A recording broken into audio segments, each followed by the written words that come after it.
ঢাকার প্রাচীন ইতিহাসে লুকিয়ে আছে বহু বিস্ময়ের গল্প। সেই বিস্ময়ের আরেক নাম বিবি মরিয়ম কামান।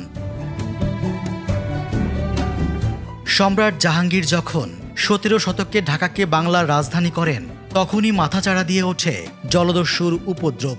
মগ, পর্তুগিজ আর আরাকানি দস্যুরা নদীপথে আক্রমণ চালাত। তাদের প্রতিরোধে গড়ে ওঠে এই বিশাল কামান। বাংলার সুবেদার মীর জুমলা ১৬৬১ সালে আসাম অভিযানে ৬৭৫টি ভারী কামান ব্যবহার করেছিলেন। সেগুলোর মধ্যে উল্লেখযোগ্য ছিল বিবি মরিয়ম ও রহস্যময় কালেখা জমজম। যুদ্ধ শেষে মরিয়মকে রাখা হয় সোয়ারিঘাটে, আর কালেখাকে বুড়িগঙ্গার মোগরাই চরে।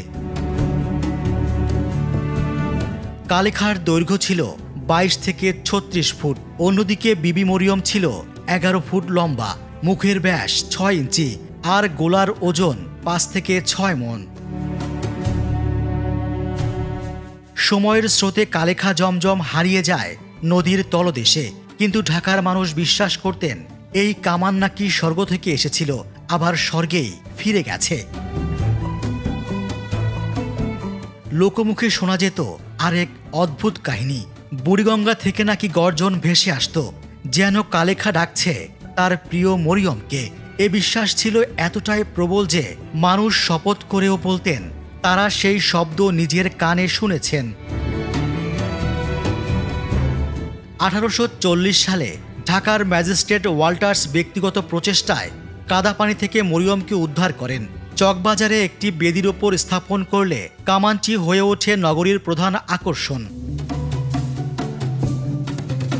কামানটির গায়ে মাখানো হতো দুধ আর সিঁদুর, সাজানো হতো ফুলে ফুলে।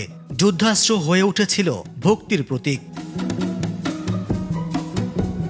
পরে স্থান পরিবর্তন হয় বারবার।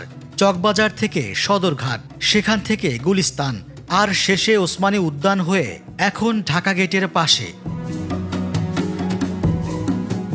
আজ সেই কামান পড়ে আছে অযত্নে। না আছে দর্শনার্থীর ভিড়, না আছে অতীতের বিস্ময়। কালেখা জমজম হারিয়েছে বহু আগেই নদীর তলদেশে, আর মরিয়ম হারাচ্ছে মানুষের স্মৃতির ভেতরেই।